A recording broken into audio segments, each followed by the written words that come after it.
Like It or Not with Benjamin Dixon starts now.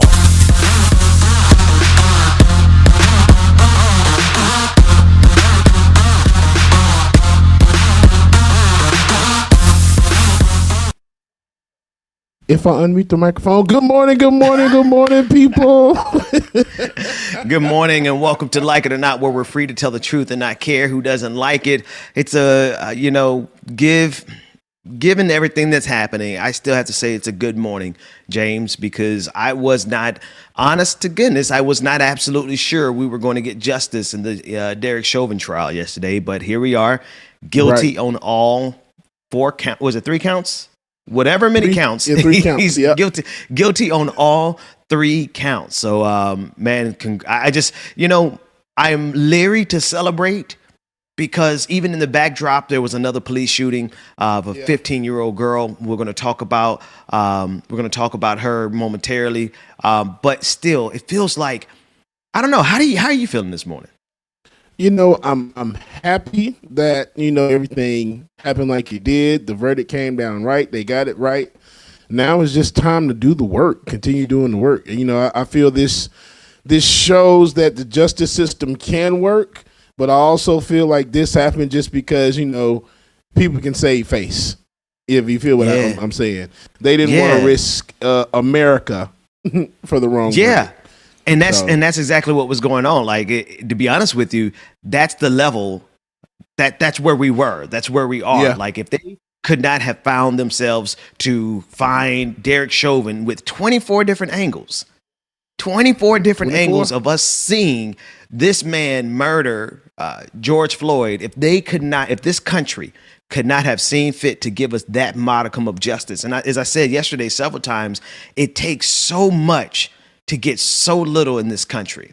It takes so much energy and so many fights for us to get just the smallest example of justice. But here we are.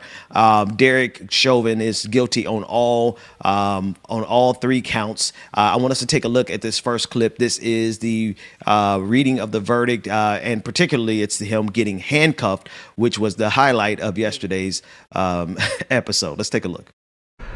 State of Minnesota, County of Hennepin, District Court, 4th Judicial District. State of Minnesota Plaintiff versus Derek Michael Chauvin, Defendant. Verdict, Count 1. Court File Number 27, CR 20-12646. We, the jury, in the above entitled matter as to Count 1, unintentional second-degree murder while committing a felony, find the defendant guilty. This verdict agreed to this 20th day of April, 2021 at 1:44 p.m. Signed, Juror Foreperson, Juror Number 19. Same caption, verdict, Count 2. We, the jury, in the above entitled matter as to Count 2, third-degree murder, perpetrating an eminently dangerous act, find the defendant guilty. This verdict agreed to this 20th day of April, 2021 at 1:45 p.m. Signed by Jury Foreperson, Juror Number 19. Same caption, verdict, Count 3. We, the jury, in the above entitled matter as to Count 3, second-degree manslaughter, culpable negligence, creating an unreasonable risk, find the defendant guilty. This verdict agreed to this 20th day of April, 2021 at 1:45 p.m. Jury Foreperson 019. Members of the jury, I find that the verdicts as read reflect the will of the jury and will be filed accordingly. Bail is revoked, bond is discharged, and the defendant is remanded to the custody of the Hennepin County Sheriff. Anything further? All right. Thank you. Here he goes. And this was the part I was looking forward to the most. Them arresting him, putting him in handcuffs rather, and escorting him away. We have 8 days, I believe, until sentencing.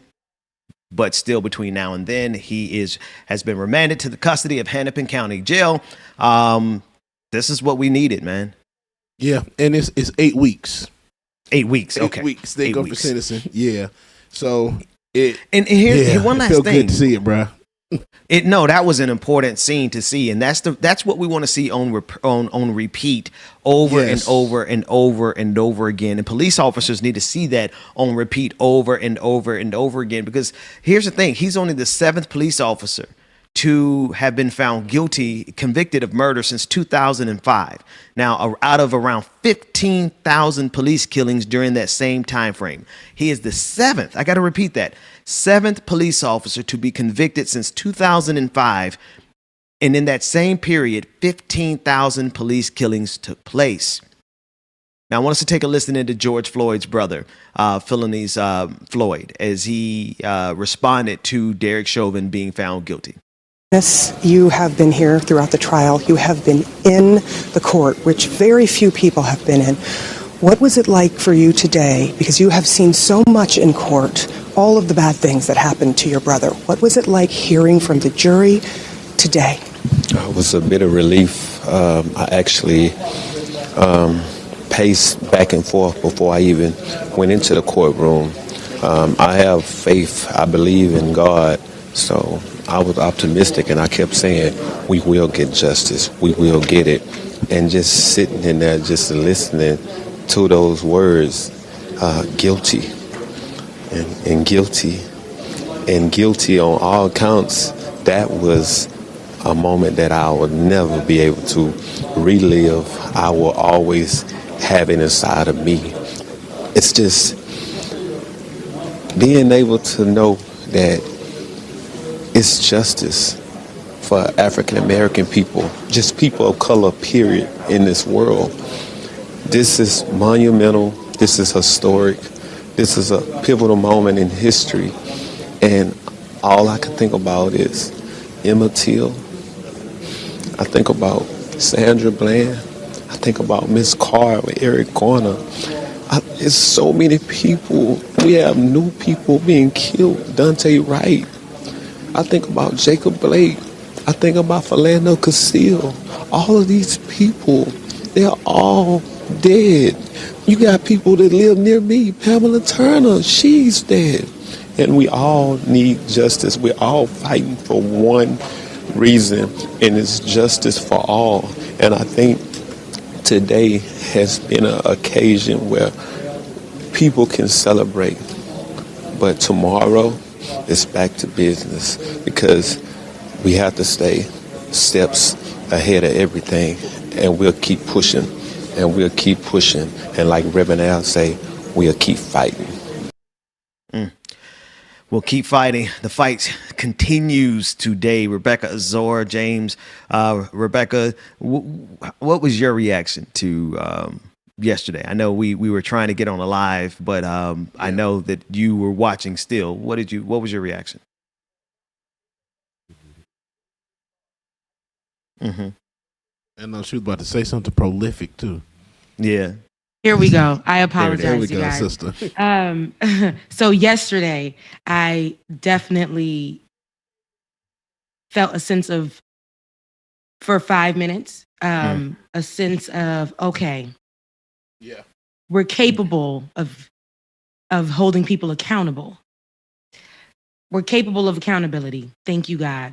Because we didn't know. We were unsure. And it's crazy. Black people shouldn't have to feel unsure. I'm in the workplace. We all, people who are working, we know we're sitting in the workplace and we're like, listen, I'm going to take this time to be glued to the TV. I'm still going to be logged into the system, but I ain't taking no calls right now. Let me focus on what's happening right now, because I have anxiety, right?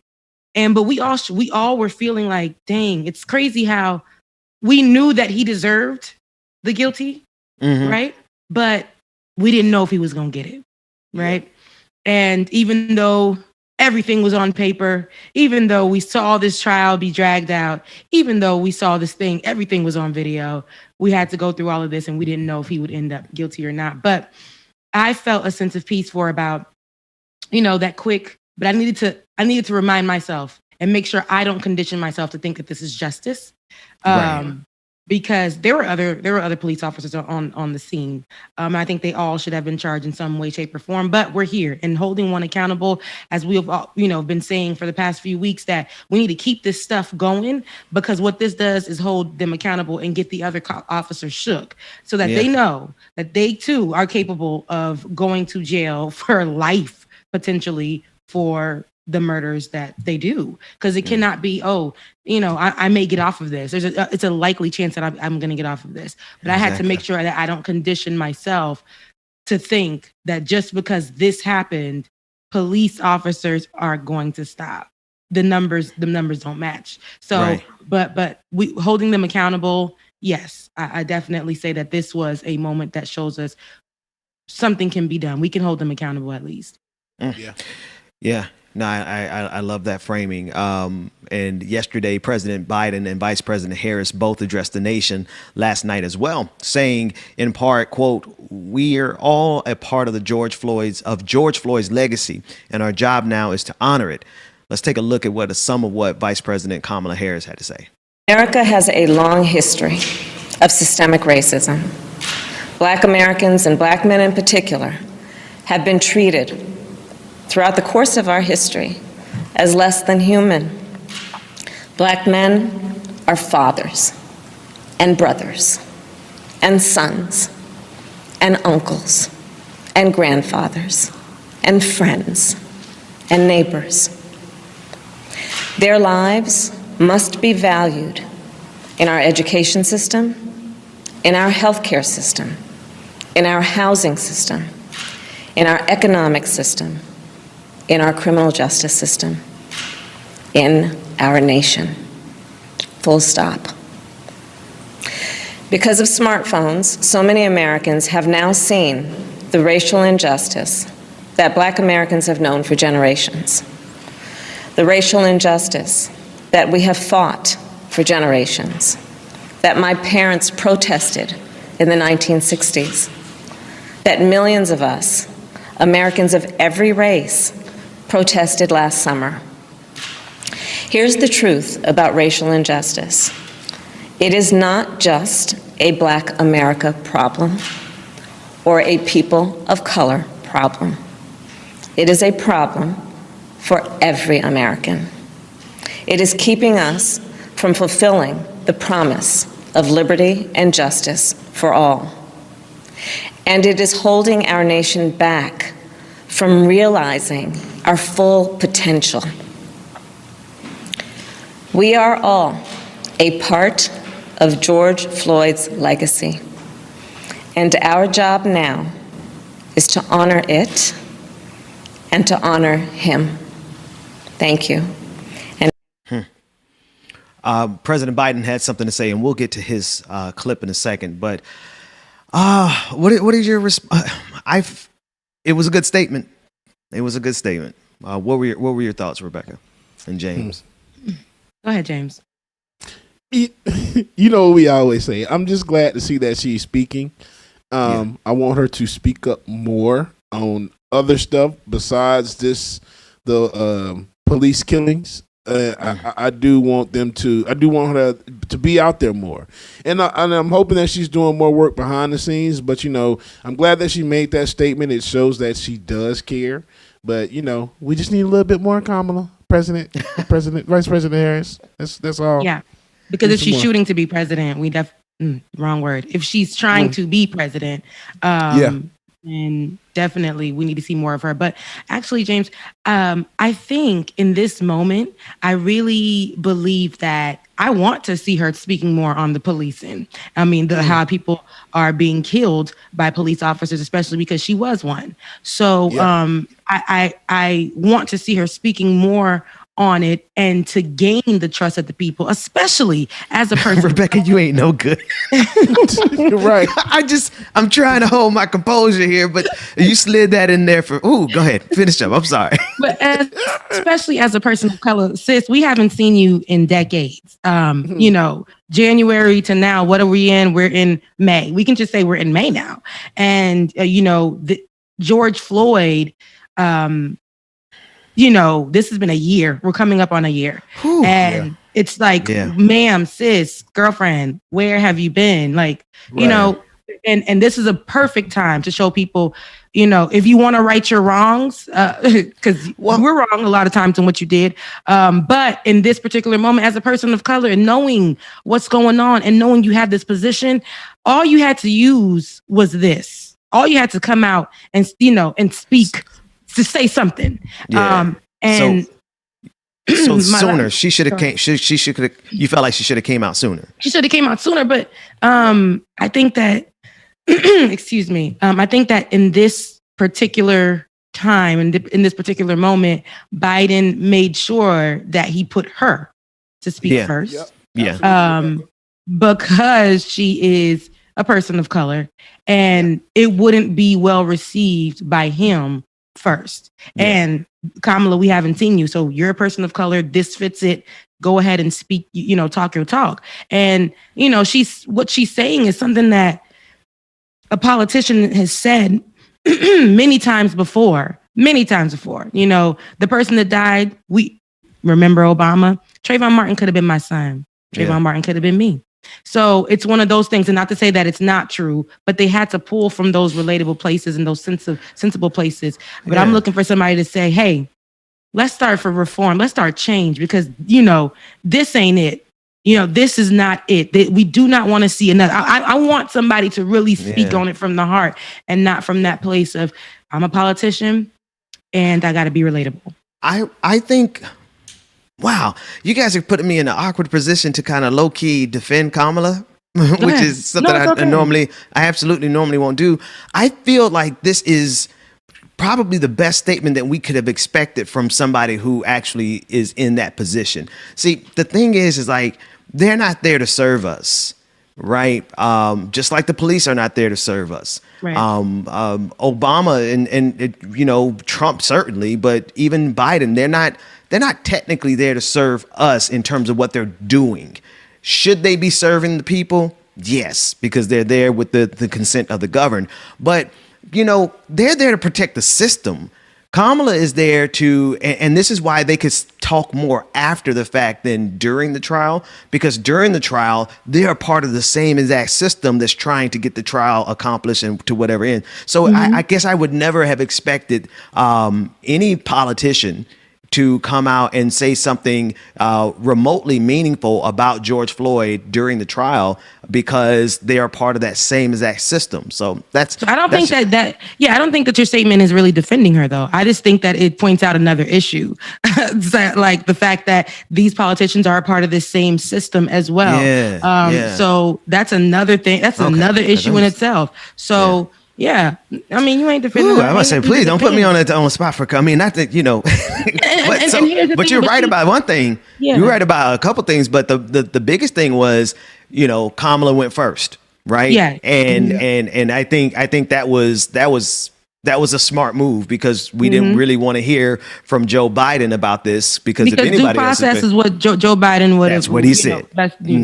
We don't want to hear that, and he knew he was wrong. So Kamala, come on, black girl, come on, woman, fix it up. Come on, sister. Come on, sister. History in the police department. Come on, pull up. I do hope it means something, though. Remember during the inauguration, you could say a lot about Joe Biden, but during the inauguration, he actually said that white supremacy was the biggest threat to this country. Now, and I'm going to be honest with you now, from that perspective, from the perspective of the office of the presidency and the office of the vice president, I think it means something for Joe Biden to have said white supremacy is the biggest threat to this country, and for that to be recorded in the history of this country, right? And then for Kamala, I heard her say a couple things that I don't think I've ever heard a vice president say.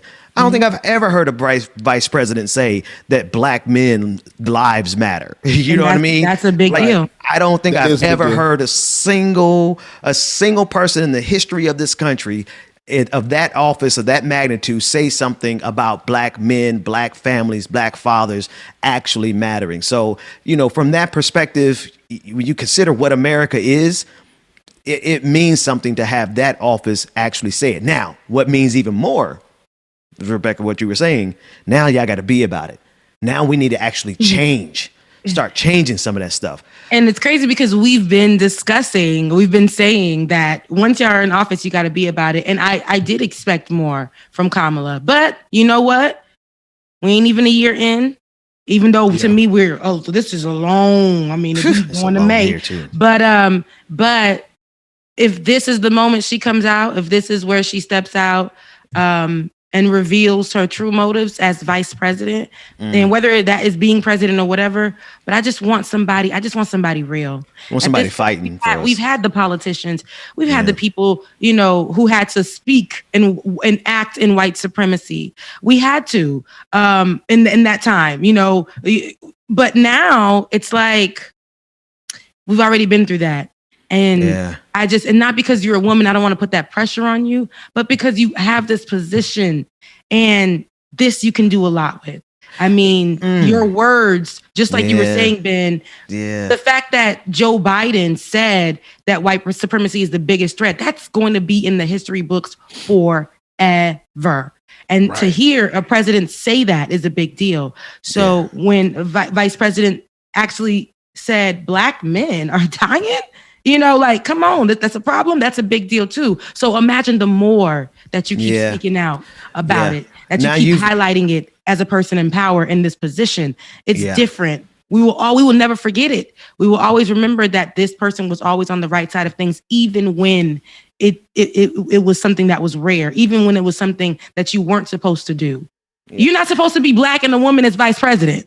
Well, let me say, you've recruited me. I'm closer to your side now because, to be honest with you, you're right. We need somebody in there fighting actively on our behalf. Like, get ahead of it. Maybe something they could say will stop the next killing, even though it didn't even stop the killing that took place immediately after this. Like, we did not get 30 minutes good to celebrate the conviction of Derek Chauvin before police killed in Columbus, Ohio. Police killed 15-year-old Makhia Bryant. Now, as details are coming out about this, Makhia is reportedly the one who called police because she was under attack. And by the time the police got there, she was on the offensive and she had gotten a knife. You could see it in the body cam video. We're not going to play it because of the graphic nature of it. Yeah. But you can see this was a child who was fighting for her life. She called the police. And by the time the police got there, they ended up killing her. Benjamin Dixon, James Bubba Williams. If I'm so frustrated, and let me tell you why. And it was happening as we were about to celebrate or be calm from when we heard the guilty verdict, right? The rhetoric that's going on online. Many people from that video are saying, what was the cop supposed to do? Here, and hear me out on this as I walk y'all through how I feel about that.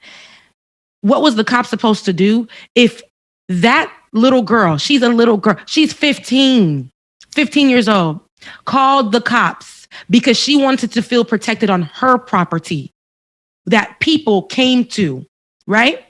She has a knife in her hand to protect herself against getting jumped, which potentially could have killed her. It could have been something where she got hit on concrete. They could have jumped her. They could have gave her a concussion. They could have did whatever. Okay? She pulled out a knife because she's on her property. And as soon as the cops came, jumps out the car, not even 30 seconds, within 30 seconds, shoots her in the chest 4 times. As if she's a dog, like the lady said, a dog on the streets, a child. And what everybody is saying, because the video that put out, because what they do is very systemic as well. They put out the video knowing that she's holding a knife in her hand. You think that she sees police officers pull up? Knowing that she's holding a knife in her hand, they wanted to make sure they showed it at that angle so that we can see and look at her as somebody who was suspicious, somebody who was about to kill somebody, not as somebody who was about to defend themselves on their own property against trespassers. Yeah. Now, listen to me clearly. The fact that people are online and playing right into that rhetoric, right into that narrative, and saying, we have to understand, I had to retweet one girl, we have to understand when we're wrong, guys. And it's Black trauma that makes us look at videos like this and say that that she didn't deserve to die. That was a comment? That was the comment. And I said, but that wasn't the only comment that I seen in that way. There were so many other ones that are saying we as Black people are wrong when we watch this video and we say that that little girl wasn't dangerous. When I'm at my home, so now let's say she this had a girl right was to defend herself. Say this girl was a 25-year-old. Defend herself. Yes. Say she was a 25-year-old woman. Say she was me in my own home and somebody was trespassing in my home and I'm a licensed gun carrier and I go pull my gun out and I shoot the person, you know, but I called the police officer because I needed them to come because I didn't feel safe. But this person continued to try to attack me and I pulled out, instead of a knife, I pulled out a gun and shot that person. Does it sound better to you then? And everybody's gonna be like, well, she was defending herself. That is exactly what was happening in the situation. She didn't have no gun. She didn't have nothing like that. She had a knife, something from the house. And here's my thing. And she was defending herself. Here's my thing though. If she would have stabbed the girl or whatever, say potentially that girl maybe would have been hurt, whatever the case may be. Somebody could have possibly been alive, but a bullet most likely will kill you. And 4 times, she was shot in her chest because her life didn't matter in that moment. They didn't even try to assess the situation. I know people are saying, there wasn't no time to assess the situation. There was a knife. Da, da, da. You ever hear people say, don't bring a knife to a gunfight? Right? Because one is worse than the other. Am I right or am I wrong? Secondly, let's never forget that officers take knife-wielding people, white people, they take white murderers to Burger King. They take white murderers to Burger King, right? And if this girl would have did something as possibly stabbed, she would have had to pay the price or maybe go to jail or whatever the case may be. I don't know. Right. But don't forget, when white folks do their duties or do whatever, they get taken to Burger King, right? And this girl, they didn't even give her an opportunity to to live, to do nothing, to be wrong, nothing. They shot her down on her own property for defending herself. So excuse me if I'm passionate about a little girl getting shot, getting murdered in cold blood. Because when they pulled up, what they saw was a grown woman. Right. Was a grown woman, and they didn't care which one of them called. Of all, they're shooting. Not assessing the situation. And then my last point before I end it.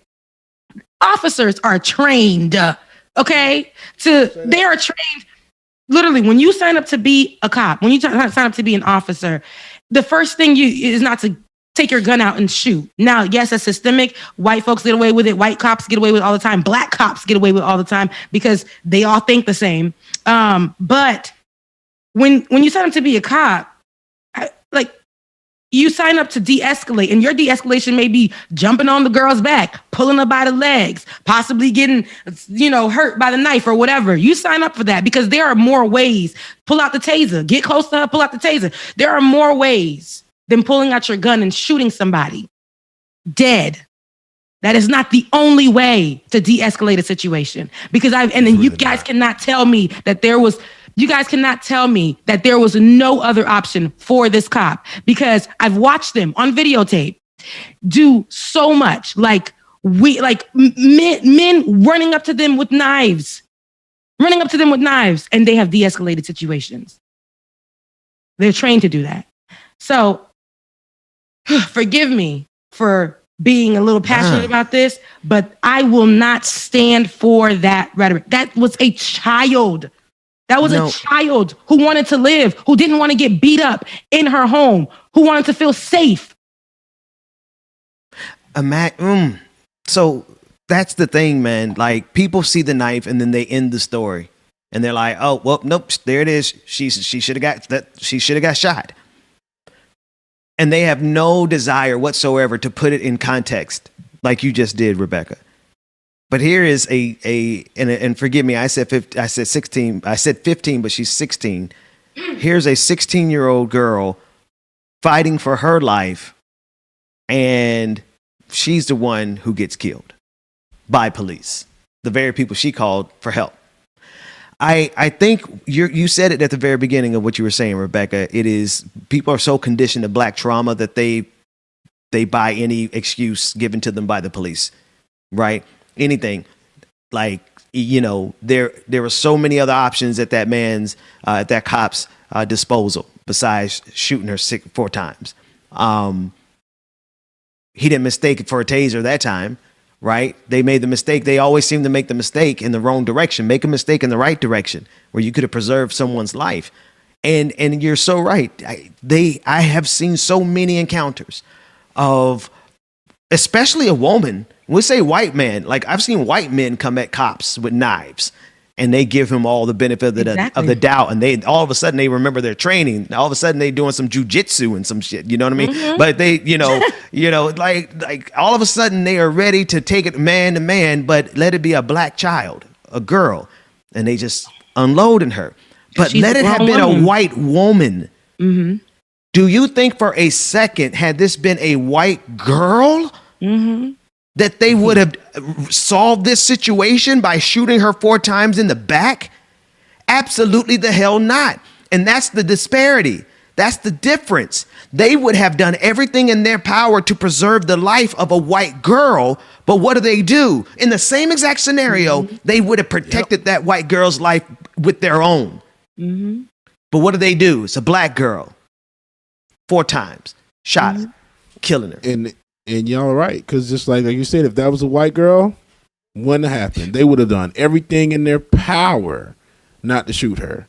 They probably would have let her stab the other person. Yes. Instead of shooting them. And still would have de-escalated like that. They would have questioned what is going on that has this little white girl responding like this. She must be in danger. But they don't interpret black lives like that. They're like, oh no, this is the danger that has to be taken down. That's the benefit of the doubt that we don't get in this country. We are not given the benefit of the doubt of our humanity for someone to look at our situation and say for a couple of seconds, what is going on? The very first thing they do is shoot us. Yeah. And that's what people need to understand.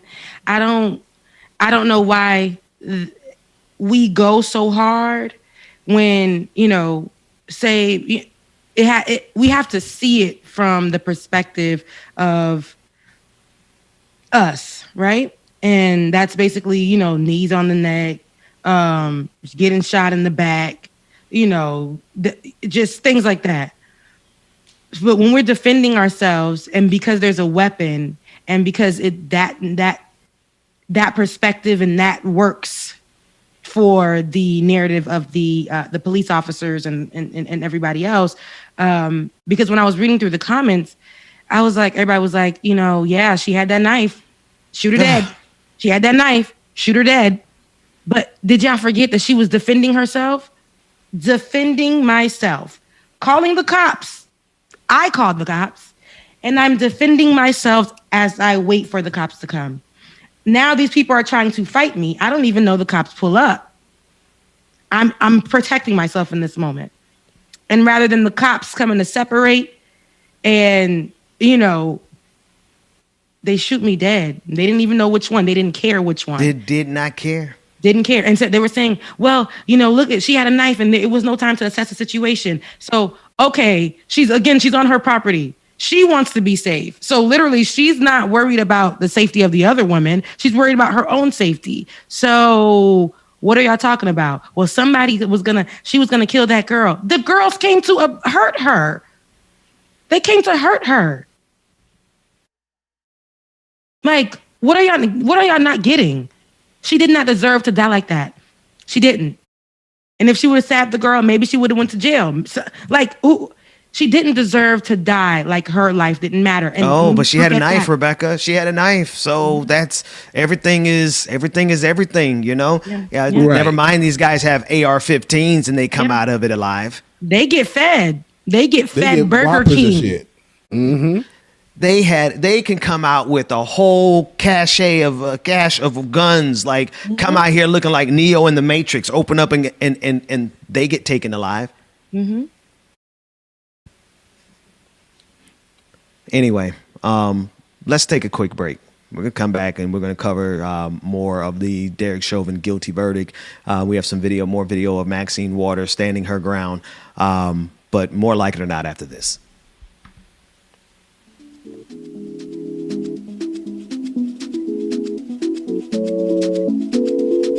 Good morning again, everyone. Make sure that y'all are hitting that like button, comment, subscribe, share, y'all, so you know what Like It or Not is going down. We're going to go ahead and get these patrons read off because we have a lot of new patrons that we need to share with y'all. So here we go, y'all. Let's get to it. I get nervous.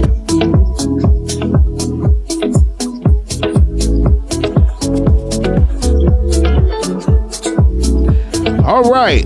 Our new patrons for the day. New patrons, y'all. Here we go. Good morning, everybody. Good morning, good morning. Good morning, mama. Good morning, Sensation. I see y'all. New patrons. We have Sandy S., Jennifer G., Patrick S., Larkspur M., Brian W., Delilah F., Laura E.,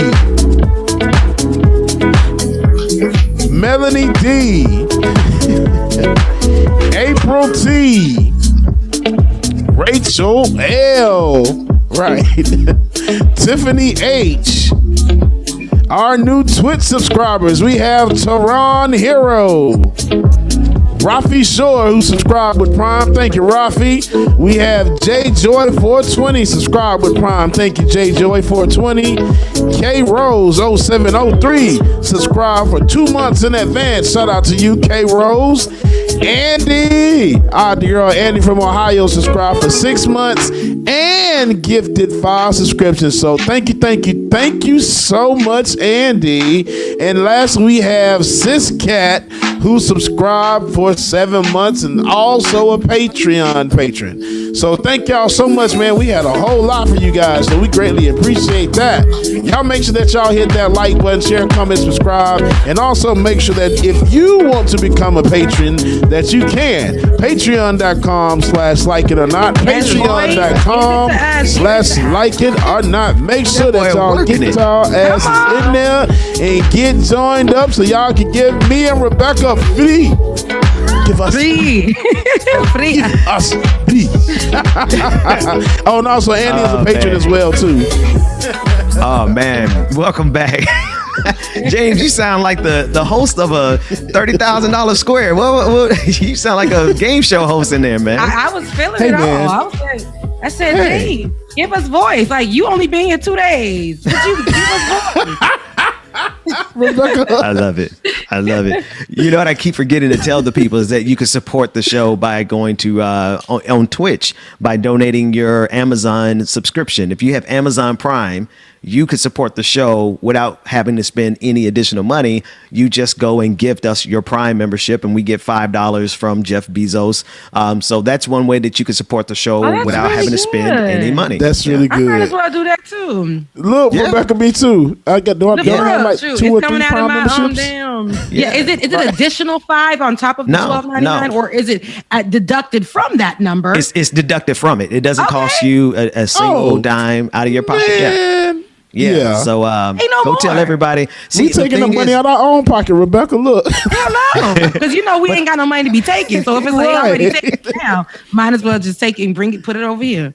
Right. I was gonna say, because if this was like Netflix, I don't think I would have too many people to recommend because they all use my passwords. But I don't think you could do that on Amazon Prime. So everybody has an Amazon Prime membership. You can. Well, then there you go. So. But support the show. Patreon.com/likeItOrNot, or you can go to any of the channels, and we'll get it that way. Appreciate you bringing us out of that first segment, man. That thing was heavy. Yeah. Ooh. Yeah, it was heavy. Not as heavy as the kente cloth that that lady wore. Rebecca be going for edges. Oh, I love it. I got nothing. Not as heavy as the kente cloth Nancy Pelosi wore. Taking a knee in It's just, I have a problem with her. I do. I just. And the reason, I know the kente cloth was, years ago, but it's her commentary that she makes on these Black Lives situations, these social justice situations. And Sis, you just gotta sit some things out. I don't know why they see. You see, Biden that he had to have Kamala come to the mic. Kamala, say that lady's name right. I knew Oh man, that for Nancy Pelosi, when I saw the mic and I heard that she was going to speak on the George Floyd situation. We got the footage, by the way. Please, well, since I'm sorry for bringing it here, but bring it here. I really just want to play what she said. Yeah, because everybody is talking about it, boy. Man, I'm just laughing. I can't help but laugh at how Rebecca just slid it in there. I'm like I knew where she was going before she even said Nancy Pelosi. I said, as soon as she said the kente cloth, I said, oh, Lord. I was trying to keep it light for a minute. I was trying to say, let me wait. We'll do this later. But I just, this has been a morning for me. Play the footage. Thank you, George Floyd, for sacrificing your life for justice. For being there to call out to your mom. How heartbreaking was that? Call out for your mom. I can't breathe. But because of you, and because of thousands, millions of people around the world who came out for justice, your name will always be synonymous with justice. Well, she's right. His name will always be synonymous. Finally, for the first time. Got to the end of it. But the beginning, boy, I tell you, boy. It's for me, the thing is what she said, and this is why words matter. This is why words matter for sure. When she said, thank you for sacrificing your life, that man didn't sacrifice his life. He didn't wake up and say, I'm going to go and purposely die, get killed for the people. No, he was murdered. He didn't sacrifice his life. And that's why, words matter. And then speaking from a place of surface. This is surface level for you because you don't have any family members that have to deal with this. You don't really, and not that you don't care, but you don't care enough. And the issue is just not something dire to you because at the end of the day, this ain't something that you could understand ever. The kente cloth did not instill you with the ability to feel Black pain. It just didn't. That's why you got on that mic and said that he sacrificed his life. And then said, for you to sacrifice your life and then for you to call out to your mother. That was no, ma'am. Yeah. He was calling out to his mother because he was losing his life. He literally was calling out for a woman who had passed in that moment. Yeah. Because he knew he literally was losing his life. That goes up with the Raiders. I'm sorry. That goes up with the Raiders tweeting out, I can breathe. I missed that part. Wait. The Raiders tweeted that out? The Raiders tweeted out, I can breathe, child. And I said, you know what this is?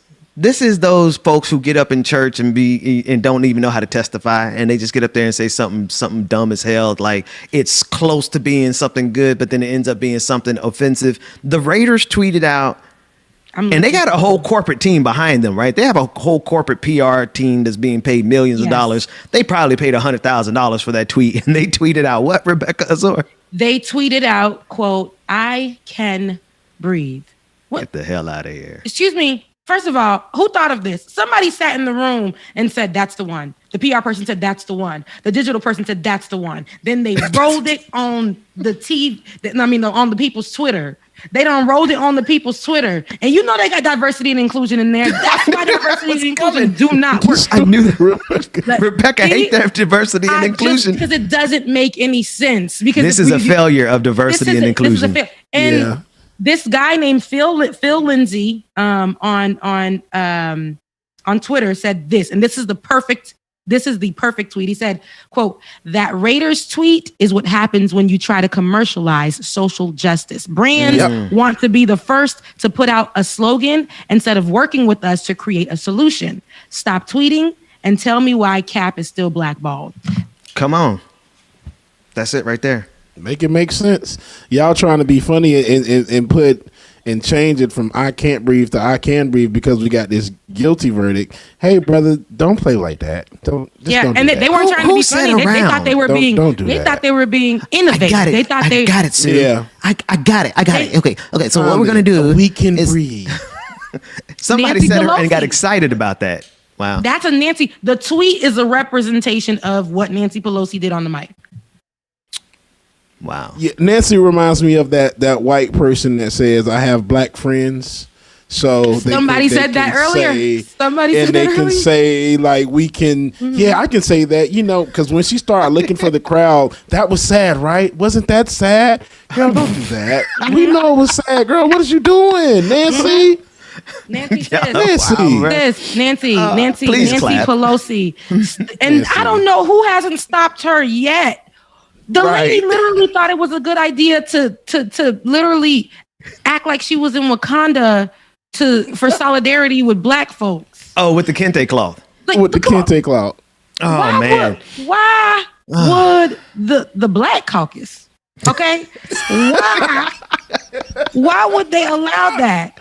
You see, this is why I say we need people in the rooms. How did that conversation go, man? We need people in the rooms, not for diversity and inclusion, but we need people in the rooms for a real conversation, reality. We need people to be like, nah, no. Exactly. No, you won't speak, Nancy. And I'm sorry. I know your position is higher than mine, but you don't have the mic, sis. It's not for you today. Like, ma'am, hey, Nancy, excuse me, Miss Speaker of the House, that's not a good idea. Can you do the Raiders office when they thought about this? Do it in your voice of when they were at the Raiders office, the social media team, as they came, I got it. Okay, so we're all working in the office, okay, guys? Okay. So here we are. Oh, guys, it's a guilty verdict. And I was working on something and I thought, hey, listen, I thought if we make it so that people now have relief, wouldn't you say, hey, I can breathe? Wouldn't you say that to the back? Because now amazing. It touches and it relates with people of color because they weren't able to breathe. Remember Eric Garner? Yeah. He couldn't breathe. He couldn't breathe. So now we're taking years and now it's innovative and now it's telling people, white folks and black folks, racial injustice has come to an end. What do you think? Yeah. What do you think, guys? Yeah, that is like freaking outstanding, Rebecca. Yeah. Let's go for it. Yeah. Two wokes up. Two wokes. Oh God. Two wokes, guys. Yeah. So this is what I'm thinking. I'm thinking if we drop it on an all black background, simplicity is best. They say that if we're minimalism, simple, and if we just do it like that, and we make it more black on the background because this is a black issue, but have the words in white. Yeah. It shows us less is more. And white. It definitely shows us that. Look at that. And if we put that date there. And throw the emblem at the bottom there. Put the emblem at the bottom so we know it's the Raiders team. It matches with everything. Yeah. And you know what? Actually, let's take it a step further. There's an underlying message there because it's 420, right? And we're smoking so we can breathe. Oh, man. It all ties into one. That's why I'm saying this is bullshit. This is not That's it. That's the tweet. It's not it. That's the tweet. Hey, Sharon Carter said, y'all should see the tweet from the Minneapolis mayor. So thank you for your super chat. But David, I think said he has a tweet. David, you probably need to put that in the Slack so we can see what it says first. Yeah, we got to be prepared for those kind of things, man. Yeah.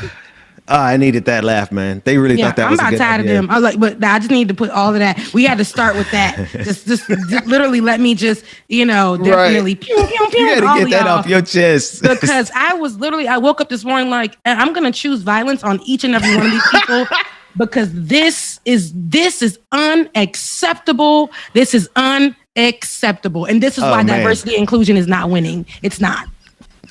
If y'all don't cancel every single one of y'all diversity and inclusion departments, because Rebecca Zor is tired of it. I'm tired. Oh, man. I'm tired. So I don't even know if I want to mess up our joy. What time is it? We got 10 more minutes. So let's cover one more story before we go to the after party. Steve Scalise, the House Republican whip, continued Republican attacks against Maxine Waters and called for her to be formally censured by the House. While speaking with reporters today, Representative Scalise asked why Representative Waters should be censored, but Mo Brooks shouldn't be, despite Brooks saying before the January 6th insurrection that it was time for Trump supporters to start kicking ass. Let's take a look at this response. Well, first of all, I've been very clear in speaking out against any kind of political rhetoric that incites violence. But if you look at Maxine Waters' comments, the judge in the trial just yesterday acknowledged that Maxine Waters' comments are so inflammatory that it could cause grounds for an appeal if that ruling goes the wrong way. And in fact, the judge went on to say that elected officials need to stop doing this and stay out of this. The fact that Speaker Pelosi covered for, she was trying to incite violence, and in fact, there is violence going on right now in Minnesota because of her actions. This isn't the first time she's made those kind of inflammatory comments. So you're going to see Leader McCarthy bring a central resolution to the floor. I'd like to see Maxine Waters apologize for the inflammatory comments that she's made inciting violence. It's a powder keg down there. The last thing you want to do is make it worse, and especially to give grounds for an appeal. And look, we all watched what happened and saw Officer Chauvin cross the line. We should be all focused on making sure that justice is carried out. The last thing you'd want to do is give a grounds for an appeal that the judge himself acknowledged Maxine's comments. Apologize also. I mean, there was a deadly riot that happened after he spoke at that rally. Look, a lot of people have talked about the comments that other people have made and spoken out against it. Right now, I haven't heard any Democrats speaking out against what Maxine has said. And it's time for Democrats to speak out when they see it on both sides. They only want to speak out on one side of the aisle, not on both. And that hypocrisy, I think, is starting to shine through. Do you agree with your it's hypocrisy now. I was going to go. I have another clip of him. He continues saying that Trump's incitement of a mob that rioted at the Capitol and Maxine Waters said were different because Trump used the word peaceful. Let's watch this bit because I need you to see exactly how ignorant these people are willing to be in order to make some pathetic political point. Take a look. The same level of violence? No, in fact, President Trump used the words peaceful when he talked about the statements that he made. I haven't heard Maxine saying anything about peacefully protesting. She's talked about violence. She's talked about, I think the word is, get more confrontational in the streets if the verdict goes the wrong way. Oh, Mary had a little peaceful about that. And again, the judge himself just yesterday said that could cause the grounds for an appeal. Yeah. What kind of wording like? Ooh, they can't wait. That can cause the grounds for an appeal. Like he actually cares. Maxine? Who is that? He actually Girl, you better put some cares respect on her name. The Congresswoman, Maxine Waters. Thank you. Listen, let me tell you something. She said what she said because, like I said, she speaks from a place that understands pain. She's been in this. She's seen it from generations. Like, that man that stood there cannot understand the place that she's speaking from. And that's my problem. So what they want to do is okay the terrorist attack on the 6th of January. Okay, that. Even though, what did Trump say? He was like, the people aren't going to be pleased if I don't win. The people are going to fight for me, right? He literally was whistleblowing, and these people were congregating together. You had officials, other Congress people on the right, literally speaking in the way that Maxine is speaking for our people. Yet we literally have a reason. You guys were fighting for something, for a president seat that he lost. He is not president. That's what y'all was fighting for. We're fighting for the black lives y'all keep taking away from us every single day. And this woman understands that. Auntie Maxine Waters, Congresswoman Maxine Waters understands that. And she knew if there was no accountability happening, then yes, burn it down. You see what I'm talking about? This is Maxine Waters we're talking about, okay? Now, that's why I say we need people in these spaces to not be afraid to say what they need to say. And we understood what she said. We didn't take that as going out and going to make it like a war zone. No, right. we're going to continue to do what we've been doing. She's saying, don't leave these streets, get more confrontational. Get more confrontational could be more signs. Get more confrontational could be standing in front of these places where these men have died for days and nights like they've already been doing. Get more confrontational means willing to risk your life for the message. Like we've been doing this for years. Stop playing. Stop playing with that lady and her words. And it's not that she deserves to step down because of that. She understands our plight. Why is it so hard for y'all to understand that? I don't understand it. You guys will take it to the media. Be quiet on all other situations, but as soon as she says this, it's literally the thing that's going to be covered all over the place, huh? It's going to be the only thing that we cover aside from y'all killing black folks. Like, I don't know. I don't know. Today I'm really on one today because I felt like everybody is just dumb. Like everybody is just as hell disrespectful, so dumb. Oh man. Ignorant. And I don't want to have to play Twitter fingers with anybody. What I said is going to be what I said, especially when you guys will reach, people will reach, the media will reach literally for something that is not there. Y'all know why she said it. You guys know what she's referring to. You guys know how she's saying it. We're not flipping that. No. Not today, Satan. No. Oh man. Not today, Satan. do we have Dwayne, do you still have the clip from yesterday of Maxine Waters speaking? We don't have to play it right now, but I want to play it before the end of this segment because everything that you just said, Rebecca, is absolutely spot on. She said nothing except for what everybody already knew to be true. If y'all don't find this man guilty, y'all got hell to pay. And that's a fact. And so it's just the game that they play. Steve Scalise, they don't give a damn about the possibility of an appeal. They don't care about that. They just want to see, they're trying to find a way to attack Maxine Waters, and that's it. Period. Yeah. They've been wanting to come after her all this time because she was one of the leading voices to call for Donald Trump's impeachment in the first place when everybody else was afraid to call for impeachment. Maxine Waters was one of the first people to call. I'm talking about liberals who were afraid to call for Donald Trump to be impeached for like the first 3 years. They just sat there and let him do. No, Maxine Waters was right there calling for him to be impeached. So they've been after her for a long time. And this is all that is. Just let me know whenever we get that clip. I want us to take a look at what she said again. We're looking for a guilty verdict, and we're looking to see if all of the talk that took place and has been taking place after they saw what happened to George Floyd, if nothing does not happen, then we know that we've got to not only stay in the street, but we've got to fight for justice. But I am very hopeful, and I hope that we're going to get a verdict that is say guilty, guilty, guilty. And if we don't, we cannot go away. And not just manslaughter, right? I mean... Oh, no, not manslaughter. No. This is guilty for murder. I don't know whether it's in the first degree, but as far as I'm concerned, it's first degree. Congresswoman, what happens if we do not get what you just told? What should the people do? What should protesters on the street do? I didn't hear you. What happens? What should protesters do? Well, we got to stay on the street, and we've got to get more active. We've got to get more confrontational. We've got to make sure that they know that we mean business. They got to know that we mean business. So come on, tell me where that said, oh, we have to go and throw bricks into people's homes because they white, burn towns down. Where does it say that we need to go shoot up places? Where does it say? Where is she saying that? She's saying we have to stay and continue the fight. Stop making it something else. And that's that. Simple as that. Yeah. Go ahead, James.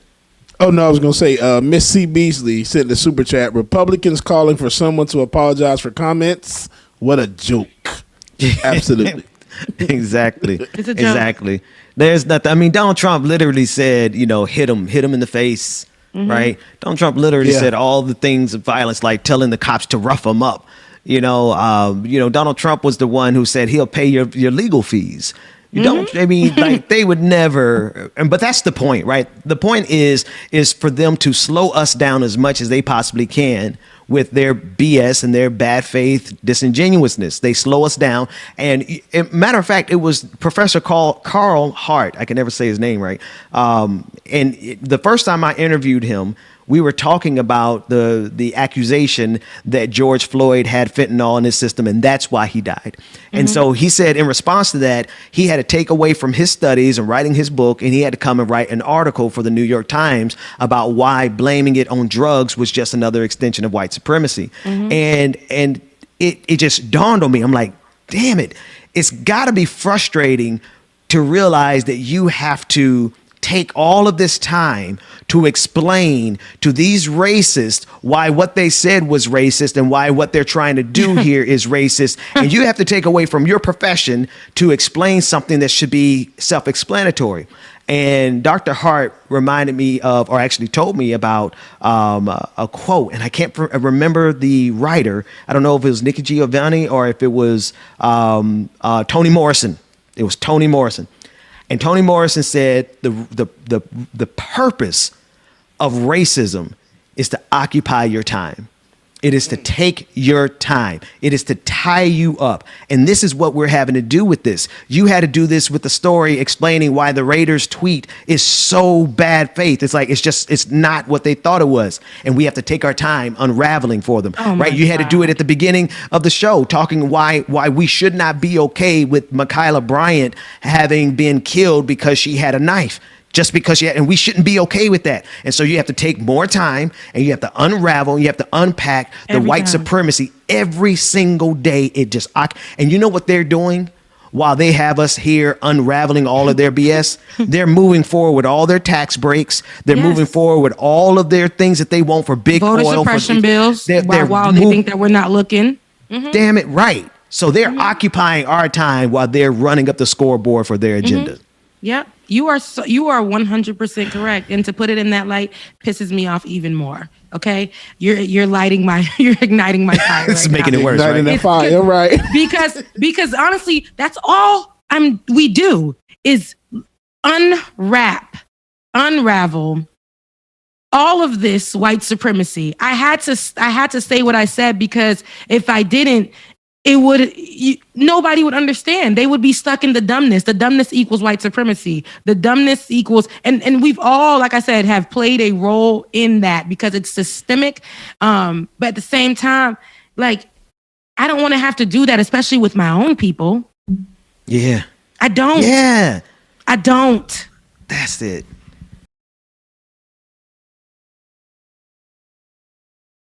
Like, I feel like I gotta killer Mike them sometimes. Like, brother, are you serious as a black man? You gotta killer Mike woman? sometimes. Yeah. So it's I don't know. And Mad Maple Syrup from Twitch said Maxine did not say that. It's just more white men projecting their anger. Ha! Facts. Yeah, that's it. That's exactly what it is. Yeah.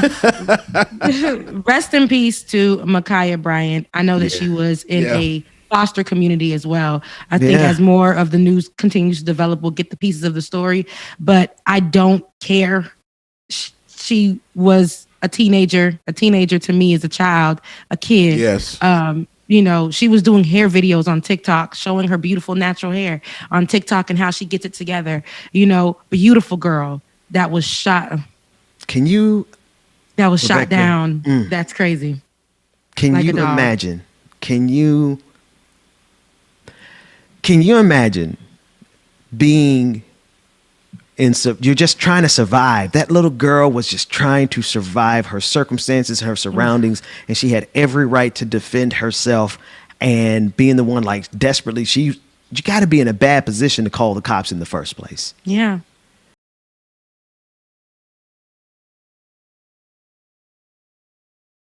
And then you call the police. You're in survival mode, and you're the one that gets killed. And then to add insult to that tragic injury, you got black folks online talking about, oh, well, she had a knife. That's crazy. Like it goes right with she should have complied. She should have complied. He had a knee on his neck, but he should have complied, with the officer.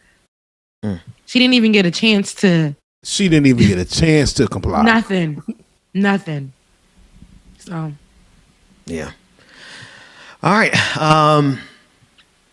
Let's keep it going. I want to. It's Wednesday, and we said Wednesdays we'll probably keep it going. We're going to keep it going a little bit more. We have a couple more stories we want to cover. But James, take us to a break. See if you could inject some life back into us. And it's not that we don't have life in us. It's just that these stories just snatch the soul out of us. It just rips us up. And well, James, we need your magic here, man. It's in your hands, more likely than not after this. goes by and yet I wonder, are you and me still the same? Are you still loving the game? I know I don't. You cast your spell and now. Good morning again, everybody. We're gonna keep on rocking here, so to be able to catch the stream, y'all. Make sure that y'all hit the like, comment, y'all, share, subscribe, all that good stuff. And if you want to become a patron, you can. You can go to patreon.com/likeItOrNot, patreon.com/likeIt or not, y'all. Make sure that you hit that comment button, share, comment, subscribe, all that good stuff. Promise to myself and I repeat it in my head. Set your mind free. Set your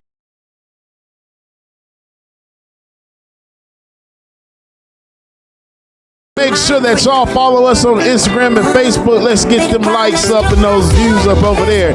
Follow us on Instagram, Like It or Not Show on Instagram and Facebook. Like It or Not Show on Facebook and Instagram, y'all.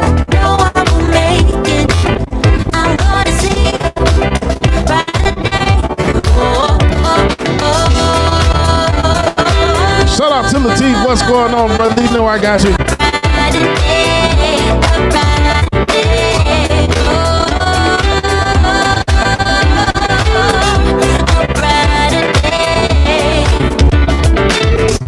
Time goes by and yet I wonder, why do we put each other through hell? Fair girl, I appreciate that. Myself, I know I should. You cast your spell and now and under. Seven Sweetheart. Good morning, good morning. Kev Z, I thank you, sir. You know, I saw them like, yeah, this will be a good song. We don't see them right today, y'all. We gotta just make sure that we stay positive, y'all. I know we've been fighting for a long time. But we're gonna get there, y'all. Walk out the door, yeah. Made a promise to myself and I repeat it in my head. Set your mind free. Barbara, I appreciate that. Set your mind free. No one knows what I've been through, but this is the end of me and you. Set your mind free. Oh, hey, yeah. Oh.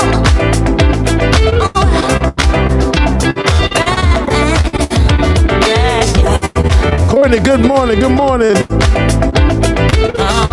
Eric Killmonger, love that freaking name, sir. Welcome, welcome.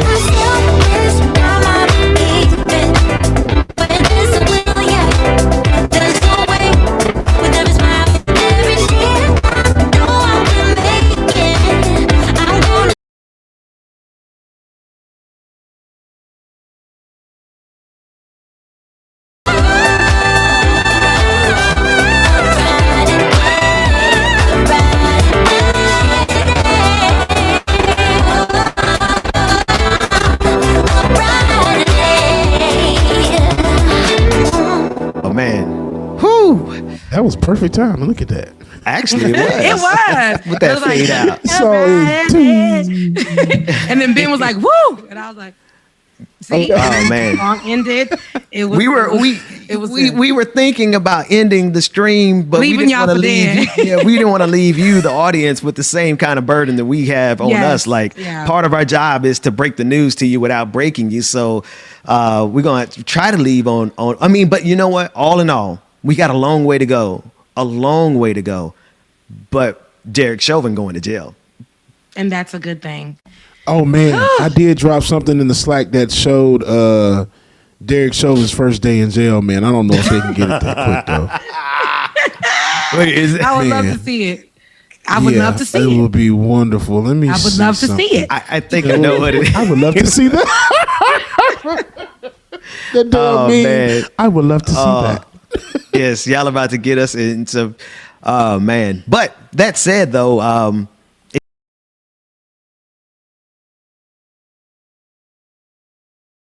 just to get a damn guilty verdict, right? This man, we had to have 24 angles for them to get a guilty verdict.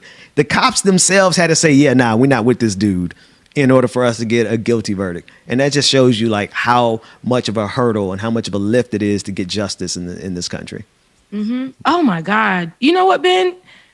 Can we play the stupid? I know we're going to that, but I really want to show you guys, and I don't know if we have it in this at all. I dropped it in the Slack late, but Tucker Carlson.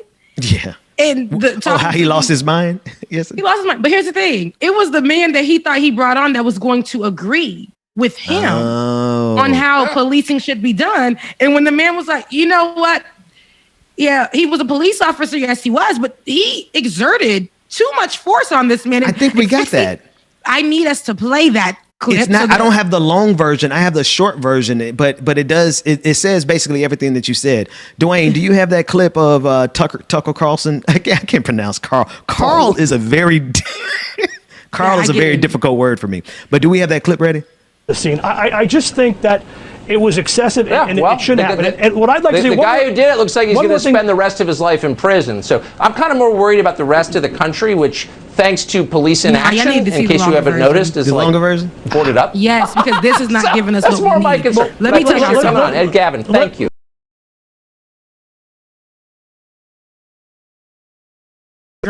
He literally sends him out, and then the man is trying to say more, and he says, "Nope, done." And continues on with because the man was making a point, and he pulled up a report that was talking about asphyxiation from 1992. Wow. And he was here's this report in 1992. Here are receipts. Here it is right here. And that man was like, well, it's all about actually what police are going through around the nation. How about that? And then that's not what we're talking about here. We're talking about this case, honey. And that police officer was wrong. But it just goes to show that the people in the media will definitely. Yesterday when I turned on, y'all, after the guilty verdict, I had a friend that had stopped by, and the friend was like, let's watch the news or whatever. I'm like, yeah, I'm already on the news. He's like, no, a different perspective. I said, oh, you on Fox? Here you go. I get on Fox, right? First thing, this is like 5 minutes after the guilty verdict. The lady on goddamn Fox was like, you know what? It's all about really how the police are being treated. And if we can really focus on the police. I said, is she serious? So then I waited. I went back to CNN and all the other ones. Then I came back after an hour. Police in this country are having such a hard time. They're being treated as trash in the street.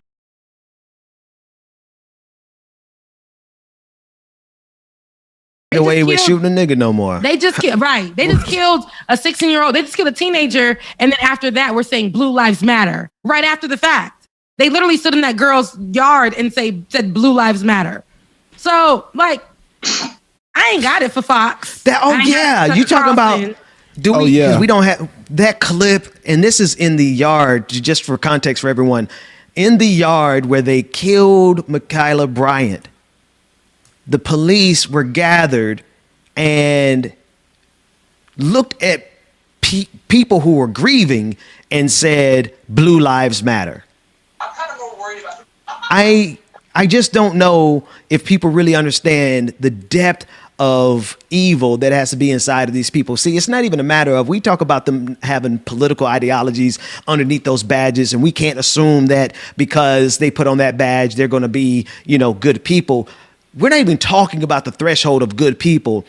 When you could sit in the yard of of a child that you just killed and say Blue Lives Matter, we're dealing with a level of evil that's cloaked in justice and protecting and serve. That's what you want us to believe.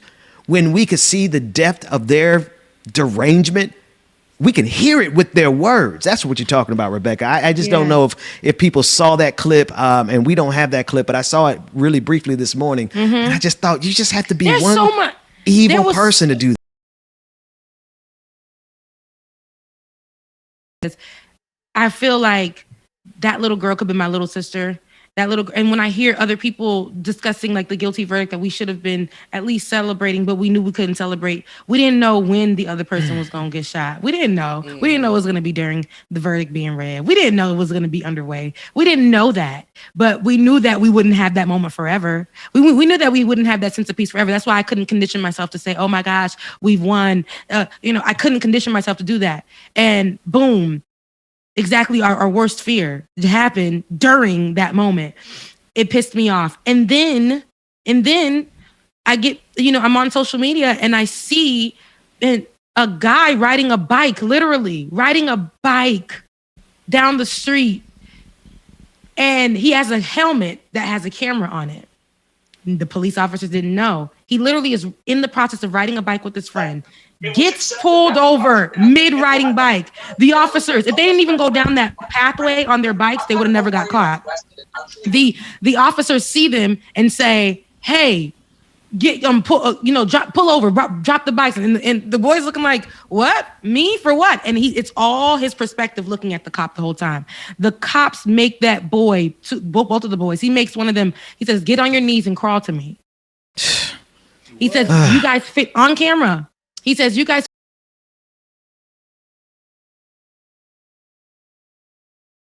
And the description of the person was blue jeans and white sneakers. The boy had the boy is an avid the man is an avid bike rider, both of them.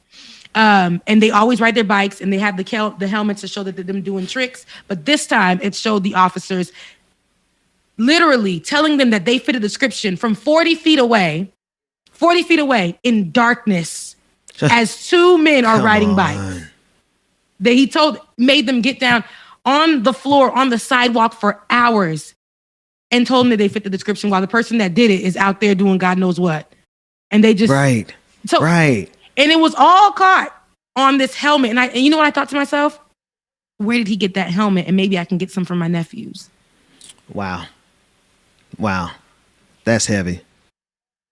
Because I want to make sure that they're safe too, and everything is caught on camera. The officers had no idea. And the young man didn't have any idea either, you guys. He literally was just riding the bike, and the police officers were pulled over, and all of a sudden, "Stop! Hey, you guys stop!" All caught on camera. You would have thought this was out of a scene of a movie. He said, crawl to me. Get on your hands and knees and crawl to me. Crawl to me. And that is so wow. So that's heavy. We didn't. You said it. We did not even get.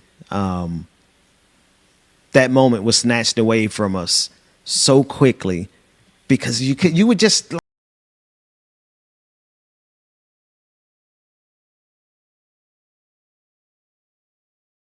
Mm-mm. And here we are yet again in the same scenario. Dwayne, do we have that clip? The longer version of that clip ready? Okay. All right. This is the full clip, Rebecca, that you were talking. It's okay. All right. So we don't have that one. We'll get that it's fine. another time. But yeah, I mean, I just wanted to just show you guys how pathetic Tucker Carlson is and how he looks like a crazy person, because the person that he brought on the show was supposed to literally just be like, police have to use this type of force. And he was like, police shouldn't be using this type of force. Back in 1992, we talked about asphyxiation and how this is da-da-da-da, and yet he literally was breaking it down to why Derek Chauvin needed to be underneath the jail. And Tucker Carlson could not fight it. He kept saying the real reason is, let's talk about the police and how they're being abused. Let's talk about that. And I'm like, yo, first of all, they really mean this. Like, they pay that man millions to be, and this is why I say dumb. Somebody said he's not dumb, he's disingenuous. No, he's dumb. All of it is dumb. These people are stupid. They literally sit here, and I think they've done it so much, they believe the things that they're saying. Yeah. They really big. Some of them, you guys think that people are out here just doing this to get paid. Some people actually believe what they're doing. Yeah, and that's the kicker. The kicker is they actually believe it, and they're passionate. Who's faking it for the money, like Candace Owens. Like that's what I'm saying. Like on the white side of things, these people really believe that this is racism in the news feed on the anchor's desk. This is racism. Fox News literally is a racist network. If you just watch it, how do we talk about a guilty verdict and change that into us protecting police officers? Right. How? Right. White supremacy. Exactly. Right. I hate to. This country is rooted in it, steeped in it. It is a core part of what this country is. And for Fox News, it is their business plan. Their business plan, their profit margins come as a result of the level of white supremacy that they can manage to put into a suit and tie versus the Klan's robe. That's all Fox News is at this juncture. And the fact is that we're fighting against, this is the height. Fox News is the height of political communication in this country, right? And this is what I mean. I mean, like, they are broadcasting to millions of people every single episode of every show every day. Like, they have the biggest platform, and this is what we're up against. But the biggest platform in this country, their business model, Fox News, white supremacy. And Tucker Carlson is doing his part, and that's why he gets paid $7 to $8 million a year to make sure that no matter what happens, he protects white supremacy at all costs.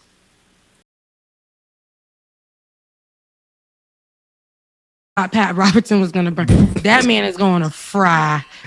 And y'all know I don't play about people like, you know, when it comes to like people's death. I couldn't even talk about the Prince recently. You know, I couldn't. But you know, he was a walking corpse. But this Tucker Carlson is literally going to fry. He's gonna fry for everything that he thinks that he's doing good.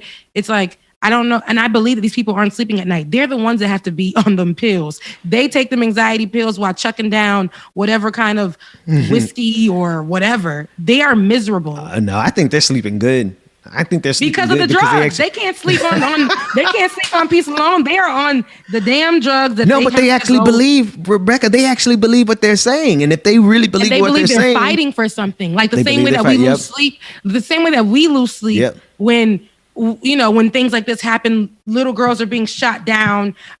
Black men are literally looked at as thugs on sight. Black babies are looked at as thugs on sight and being shot down. We lose sleep because of that. They're losing sleep because their demons won't let them sleep. So they have to go on drugs to help them sleep and do it again. To stay and work in their evil again. Like they got to go get Botox to keep their face up because they wrinkled quick because all that evil is spewed. And Beijing, not the best type of Beijing, but as soon as that evil starts spewing out and they can't take it starts to leak down their forehead. Okay, which one was that? Don't play with me. Who was that had the Beijing? Rudy Giuliani. Rudy Giuliani. Oh my goodness. His evil was just so thick it just started sweating. It just started sweating all up and through that. We've seen it, you know, and you know, when Donald Trump got COVID, you know, stop playing. You know, I was like, come on, universe. You could have done us a solid at that point. Like this man caused so many people to die. Ben, I can't speak like that, Ben.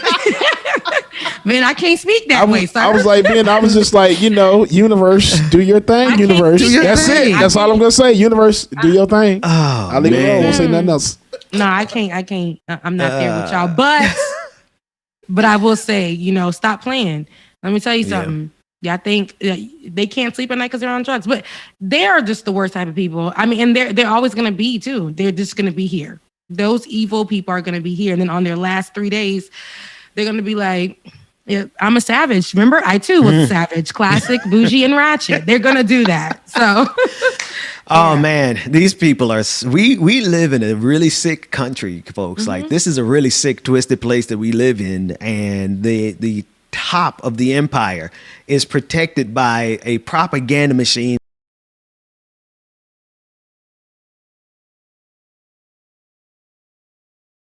Mind you, it's all over the place. It trickles down all the way to like Delta Airlines and Coca-Cola here in Atlanta, Georgia, you know, waiting until after the voter suppression legislation was signed into law to actually come out and stand against it, right? And I only use that because I want to make sure everybody understands it's from top to bottom. The propaganda machine that we're fighting against goes all the way to Fox News, broadcasting to tens of millions of people every single day, all the way down to the local Delta Airlines office that wants to look like they're standing against voter suppression, but when we needed them to actually fight with us, they weren't saying anything. Right? And so this is what we're fighting against, and we're fighting against it using, you know, we got to use their tools. We're using YouTube, we're using Facebook and Twitter and Twitch, but the fight is really, I mean, it's real. We are honestly fighting against like wickedness in high places at a level, at a level that I think we don't really understand in context of right now because we're living through it. You know, James, like Rebecca, we're living through it. And so maybe we don't understand the scale and the scope, but this is a real fight. A struggle all my life type of feel. All Literally. my life. I had to fight. Listen. To fight my and mama. But you see, Fight my daddy. Go ahead, Ben. I mean, yeah, just like that. Listen, but I need you guys who are watching to understand what we're doing right now is what we have to do every day. Yep. Yeah. We have to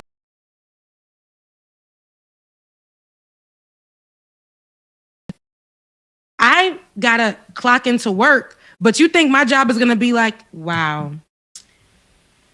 I know there's a lot that you've been going through. You see, like you guys didn't know about the guilty verdict. If it was gonna be, we're gonna give you guys the day off, and we do understand. If you do need to take it off, we understand. No, we have to find our joy by ourselves. We have to find joy in the pain that these white folks are doing, like every single day. Like we gotta sit up here, cry about it, fight about it, scream about it, whisper about it. Try to laugh about it, and at night we get into bed and everything gonna be okay. It do not be okay, but try to sleep through it and do it again the next day. This is our lives as Black people, not knowing if we're gonna die. A cop came to my house last night because my neighbor downstairs said I was stomping. I got hardwood floors. It is 11 p.m. I'm walking through my house. There is no reason why the cops should be coming to my house every other week now. Every other week.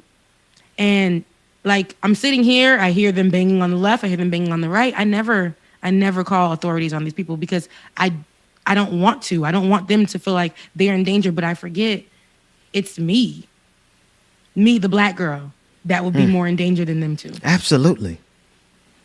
Wow. Like, my life every day, Ben, your life every day, Bubba, your life every day. We have to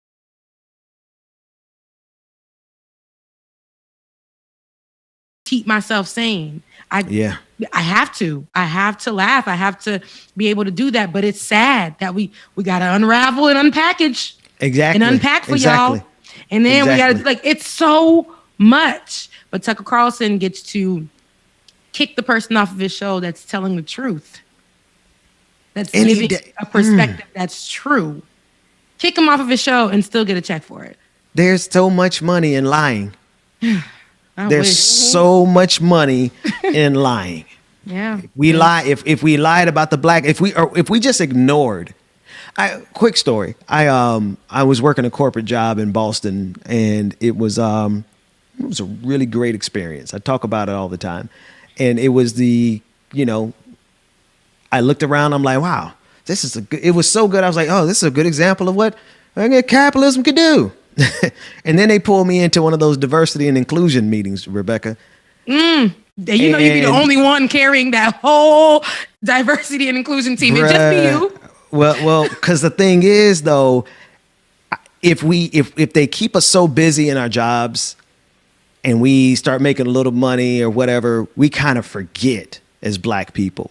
Yeah. They messed around and pulled me into this diversity inclusion meeting, and they started waking up like they were asking questions about police brutality, and I'm like, wait a minute. I'm like, hold on.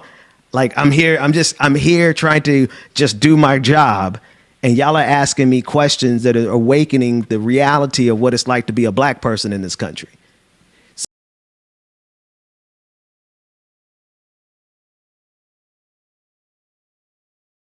Black people have had to ignore the majority of what we see and hear and know about this country just so that we would be able to function in your country, right? Now y'all get us on these diversity and inclusion meetings. You want us to explain to you racism, and you want us to, we appreciate it. It's cool and all, but you just got to understand, like, this thing runs deep.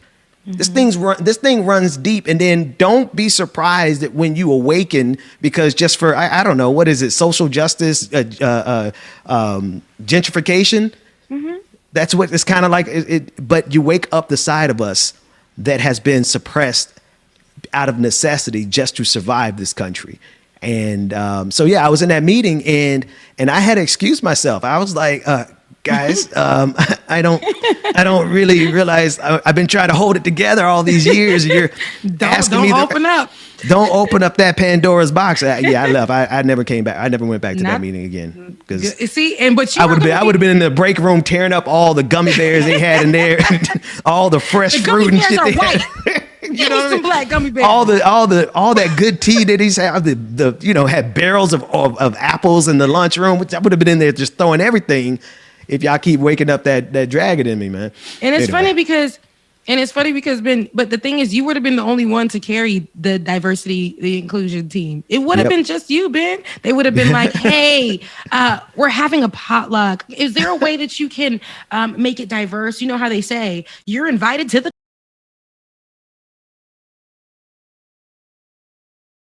it's like they want you they want you to be over the music. They want to, am I slow right now? What do you say? No, I'm with you. I'm in the story with you. Yeah, so they want you to be over the music, and because it has to be black music. But for them, they got everybody doing, hey Sarah, you're on the you're gonna be on the potato salad with the raisins. Don, you're going to be doing the music. Yes, Lee, we didn't forget about you. Make sure you have your cat swimming in the tuna salad that you're bringing. And then your cat's going to be on the counter? Nice. Meanwhile, I'm over there on the grill, like it's twitching. Ben, Ben, you're black. You know how to grill. Ben, you're black. You know urban music. Don't you know how to rap too? Ben, you're black. Can you wear something a little urban? Damn. Do you know a DJ? Exactly. Damn. Exactly. That's when you snap. Everything. Oh my goodness. Now I'll be mad and be like, I don't know what happened. He was such a nice guy. Oh my goodness. I would have hulked out. Rebecca, Latif said, we got you, fam. Find some extra cushy slippers. He sent the super chat. Oh. Listen, say no more. I said I was gonna pull up and come about 11:30, and I'm gonna put on my thick ass polo boots. That's a size 13. Be walking all over the goddamn floor. What's up? What you say, Rebecca? We having a party, girl. Let's go. Mm-hmm. Oh man, we come in there and do a whole step show. Whole step show, bro. I'm gonna be like, yep, we're working out and we're having a step show and we're doing all things. I'm washing clothes.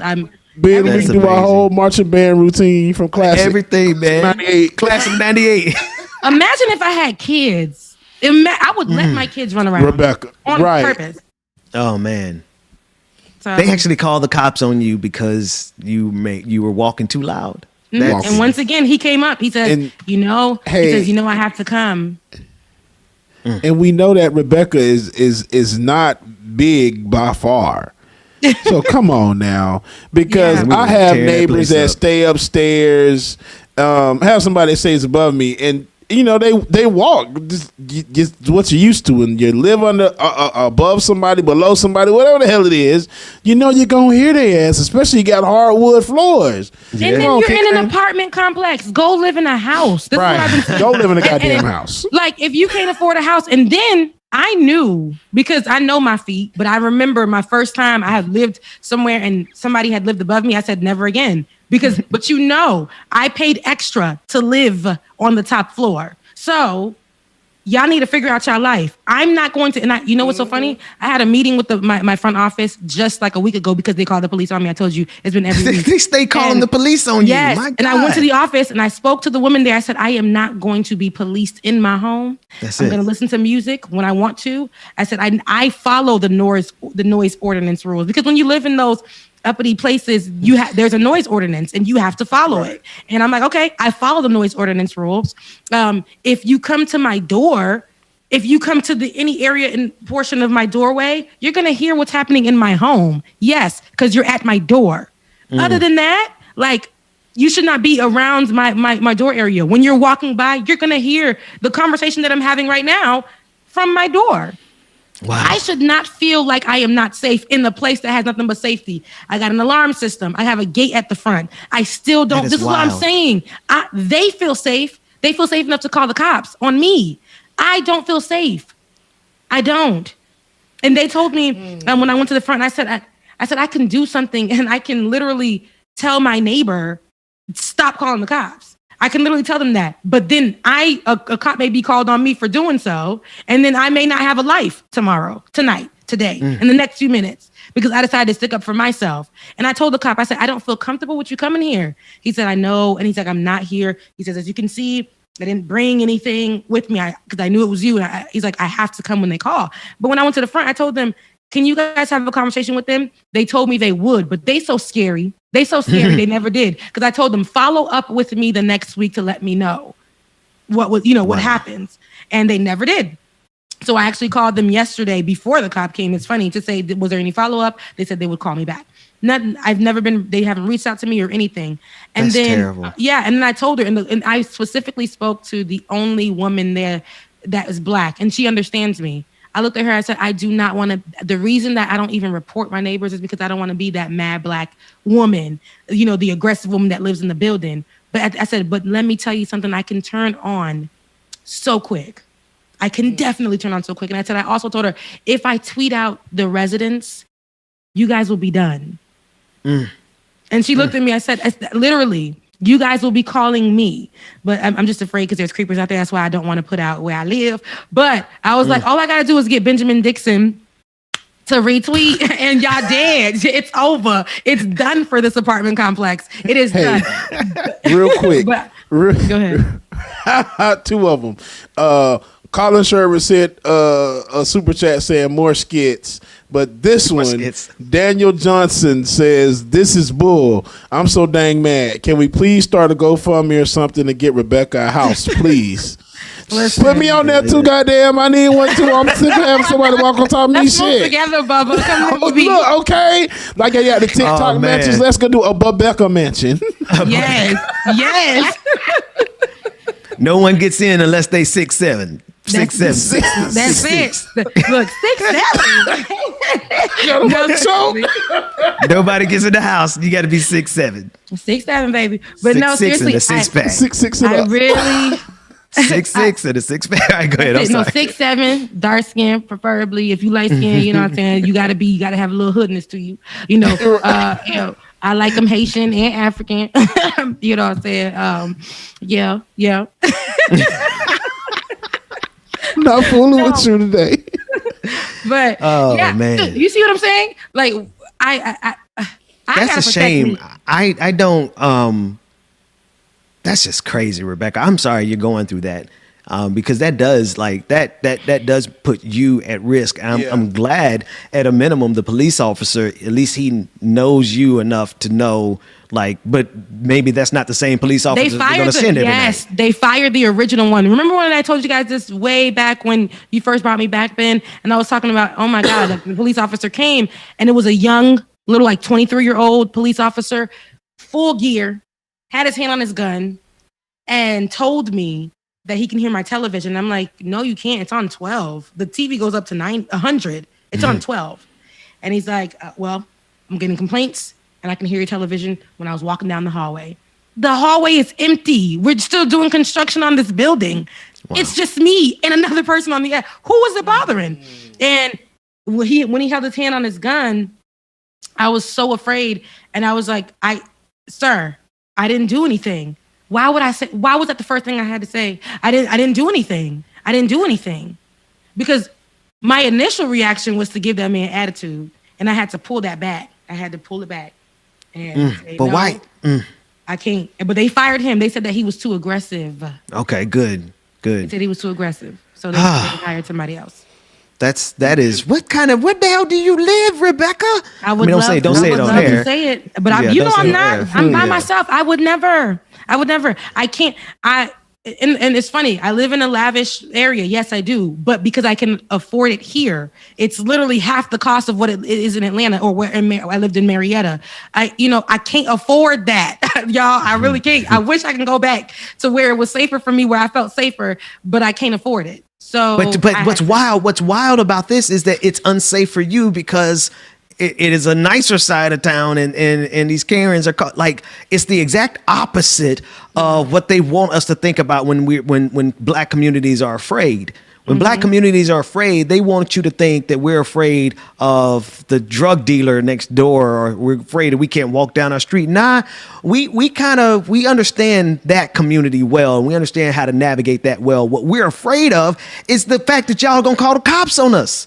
That at any moment in time, a police officer could come and feel completely deputized and authorized to take my life because, well, he was trying to hit his quotas. Like that is the real persistent and nagging and ever-present threat that white supremacy poses in this country. And guess what? You don't even have to be a cop. We still ain't got George Zimmerman. He's still free. He's writing books. What was it, in a celebrity match? He's the man profited off of it, just like that man that shot those police officers. That one of the police officers that were involved in the murder of Breonna Taylor was trying to write a book. Yes. And then when it got viral, that everybody was like, you won't? All of a sudden, the book company that considered it pulled out of it. But the fact that it was considered, the fact that it was going to happen, my God, today. Are we serious? My God, that you even thought to do that? Get the hell out of here. No, see, it's like George Zimmerman is out there. The police officers may be fired from their jobs, but they benefit in another way because they would be supported. The little boy, Rittenhouse, went and shot up people at a protest, and is looked at as a young hero. As a young boy that was doing what he had to do because he felt like he needed to protect his own, which is what the protesters were out there doing. My God! But they looked at the guy that the mass murderer. And they protected him. They created a GoFundMe for him. Raised so much money that boy is sitting okay. Do you understand, y'all? Get rich. It's a get rich. If you want to get rich in this country, kill a black person. Kill a black person. That's it. Darren Wilson got paid. I forgot how much money to do the interview with George Stephanopoulos, if I'm remembering correctly. Darren Wilson, the cop who killed Michael Brown, got paid good money. Get paid good money to kill a black person in this country. You see what I'm saying? And that woman who killed Dante. Yeah. Recently. 15 minutes away. Protection all over her house. Right. Oh boy. My. It's crazy. Somebody said a 17-year-old is not little. Okay. Kyle Rittenhouse to me is he's a kid. And so was the Makhia. She's a kid. And so I don't care. They treated her like a grown woman in the streets, like a grown, like she just deserved to die. I can't get it. But Kyle, what they did with him was treat him and coddle him. Even though he walked out there with grown man hair on his chest with that gun. But they coddled him. They made sure he was okay. They protected him. And I say that because somebody in the chat said 17-year-old isn't a child. But they treat, like you said, you just said it. They treat that 17-year-old as a child to protect him, and they treat a 12-year-old Tamir Rice as a grown man to execute him. So, yeah, this is America, and again, it is in the backdrop of the fact that we finally got some justice. And before we could even let that justice resonate, here we go again.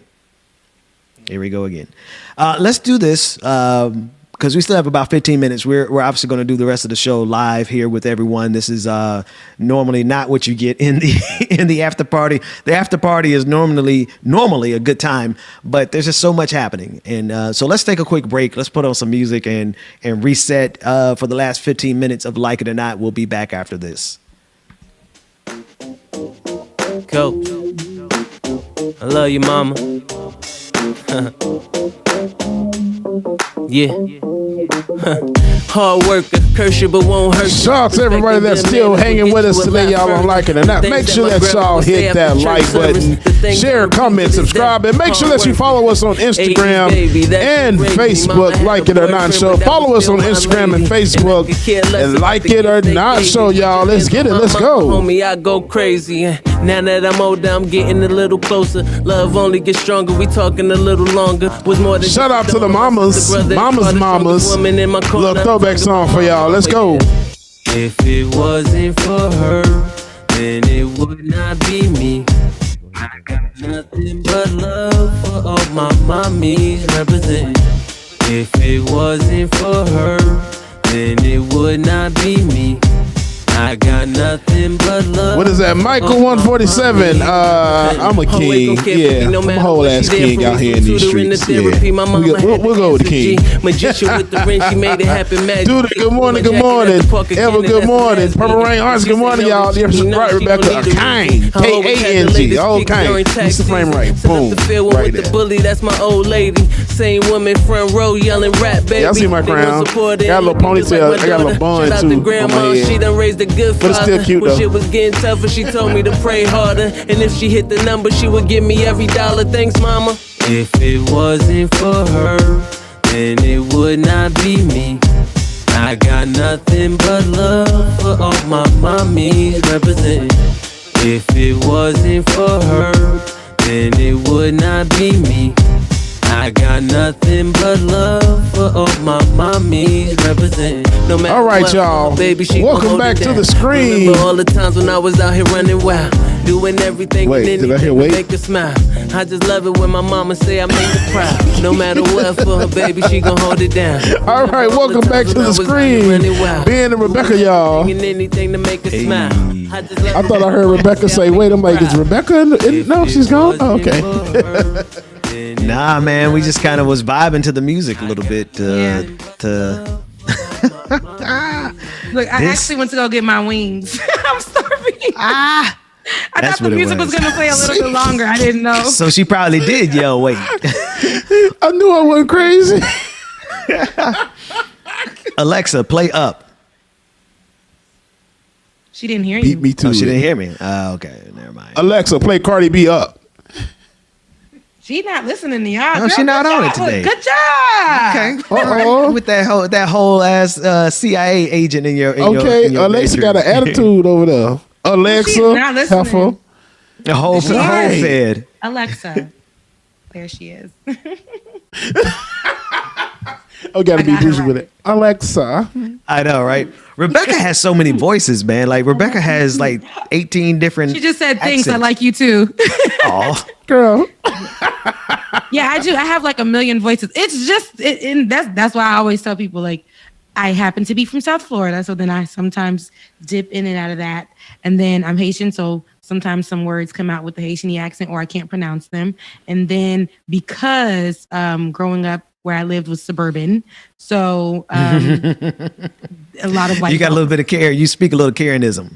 I know that very well because my friends who were white, like my best friend when I was younger, her name was Abby. And her mom was a Karen. Then my next door neighbor, who we used to invite to all my birthday parties, was white, and that was a Karen.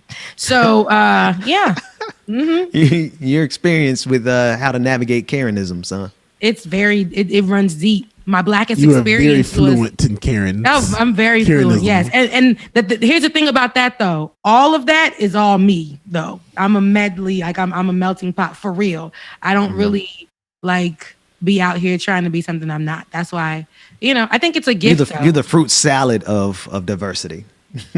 That's why. Is that why you don't like the diversity and inclusion so much? Because it's like you are the quintessential diverseness. No, it's because diversity and inclusion is dumb. It ain't real.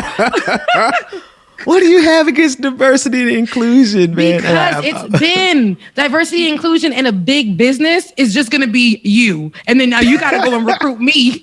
And then I got to go recruit the next black person. And then it's going to be us three, me, you, and Bubba on a big carrying company. The weight of the world.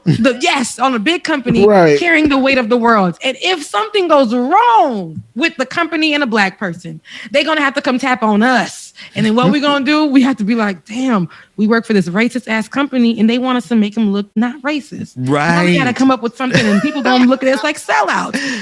That's diversity. To me, that's how they have built this diversity and inclusion thing. That's why I got a problem with it, because at first when it came out, because we know diversity inclusion was birthed after the Starbucks thing. So they started forcing the people to take the courses. And what do we say?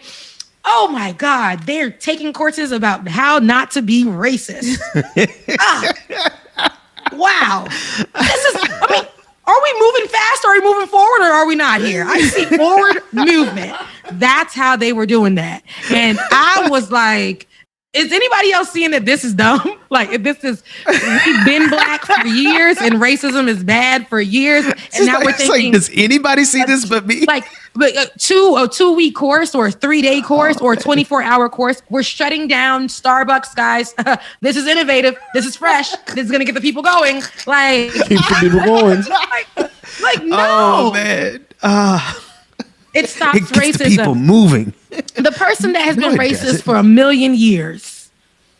You think one course, the white lady, I don't know her name, and she's the older white lady, and a lot of her stuff goes viral. And she was a professor, Ben. You probably know who I'm talking about. And a lot of her stuff goes viral. An older white woman, and she I can't think of her name. I know you're talking about racism and things like that, and how she'll point it out inside of a classroom and things like that. If she can't get through to her own people in a course, and she white, you think your 24-hour shutting down Starbucks is really gonna do something? Jane Elliott. That's what it is. Yes. And if Jane Elliott can't explain it to y'all, you know sure as hell we can't. And she goes in deep, even though she still will never understand it. She knows that, but she understands that I gotta let my own folks know that it's not right. Like, you guys are gonna sit in this classroom and I'm gonna tell you, white racists, that you're racist. And that's it. And they were all uncomfortable about it. So, you can't tell an old man after 24 hours, of a course not to be racist. It doesn't work like that. You really just have to not be racist. You gotta, that's that work that you gotta do on yourself, but that's why I'm just really, so I say all that to say diversity and inclusion, it wasn't birthed from a place of unity, of bringing unity, of bipartisanship. It was not. That thing was just because it made things look good for the business, and that's what we saw when we saw that tweet yesterday from the Raiders, and that's what we saw when we saw the Nancy Pelosi wear that kente cloth and her say that George Floyd's death was sacrificial. That's all the same thing. It's so much the same thing. If we can pull up that photo, Dwayne. I got the photo in total. Of all of that in one, it's a mess. It's a mess. Oh, okay, but man, here it is, right here. Here it is. The Raiders tweet. The Raiders tweet is the representation on her hat. This is a different picture, but yeah, this still does the job. But the one that I was talking about, it was actually her kneeling in the chambers in the Kentucky. Oh yeah, superimposed on it. Yeah. Can they hear you? Yeah, they could hear me. Okay, yes. So it was that where she's kneeling with the kente cloth, with the Raiders hat on. It's all wrong, okay? That's exactly a representation of what I'm talking about right here. This is what diversity and inclusion looks like when I'm in... No, seriously. If I'm in the room and I'm the only black girl in the room, they're not going to send me out to be the representation of that diversity and inclusion. They're going to make me create something, send out the white person in a kente cloth, kneeling with her fist up, and call that representation. I can't stand y'all. Hey, Daniel Johnson said, "Hey, I'm about to press go on this GoFundMe for brother." Don't do that. I just want to know if it's okay to do so. I don't want to offend anyone. Fred Hampton, we fight racism with solidarity. Oh man, they talk about a GoFundMe for you a house, Rebecca. GoFundMe, y'all. Yeah, don't. Yeah, what you could do though GoFundMe to get me out of work. Yes. Get us out of work. Get us out of work. Oh man! Now you can become a patron though by going to patreon.com/likeItOrNot. Like it or not. Yeah. Patreon.com/likeItOrNot. There you go. And then also we do accept tips. Credit cards. Yeah, drop them cash apps. What's those cash apps? What they say, Rebecca, my cash app. Although we like the money that change that jingles, we like the one that folds. Hello, talk about it. Here's my cash app, people. DJ X3C. This will get me closer to better internet. I'm actually dropping it in the chat now, but this will get me closer to better internet and other things as well. She putting it in the chat room, y'all. Right now. I'm right behind her. Look, let me see. Boom. I think I beat Rebecca to it because mine is so short. You did. I had to remember mine.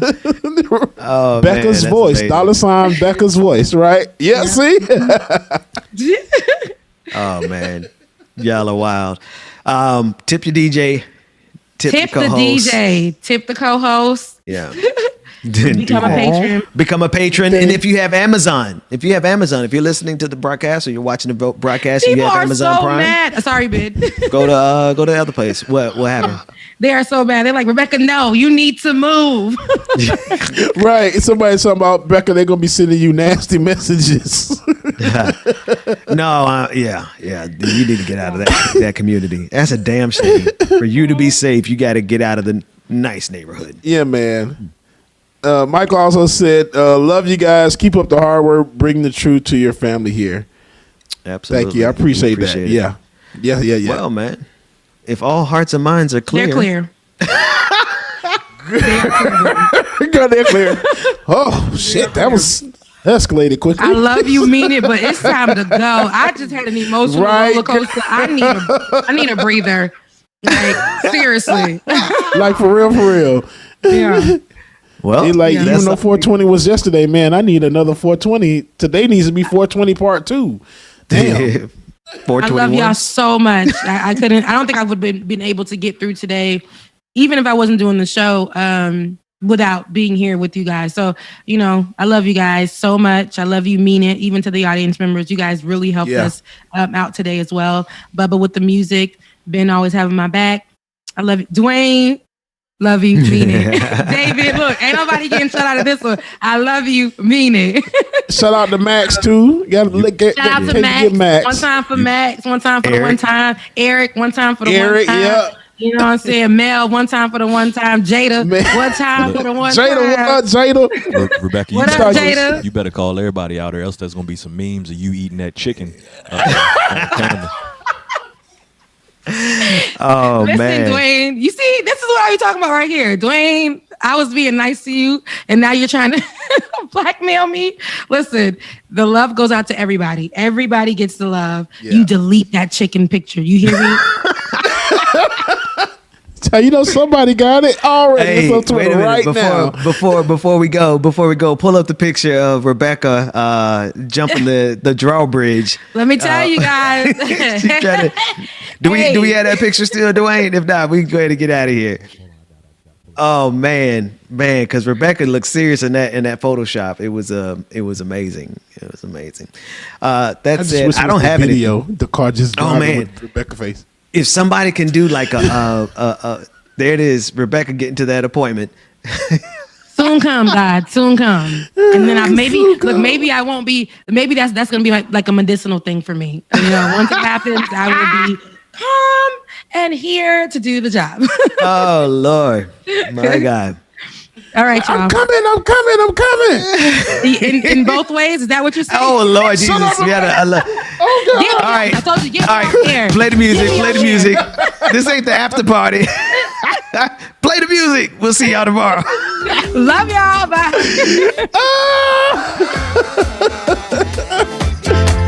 I hate y'all.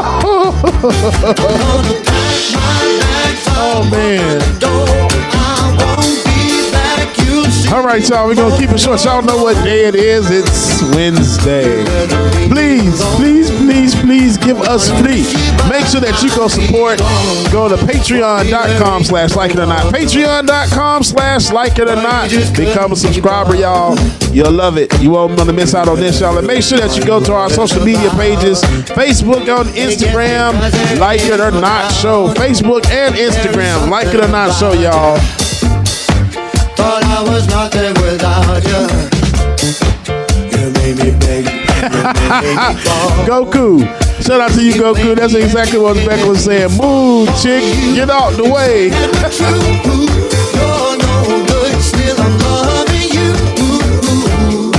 Afraid not. Anytime, we do what we can.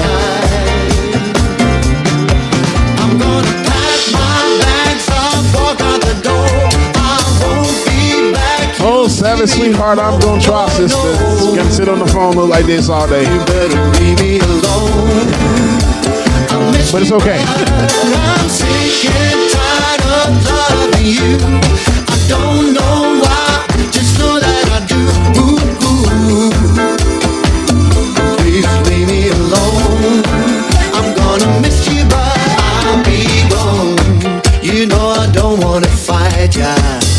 All right, y'all, the time is now 10:30 Eastern time anyway, and I have to go make it do what it do, y'all. So make sure that y'all are in the place in the morning, 8:30 a.m. Thursday, April 22nd.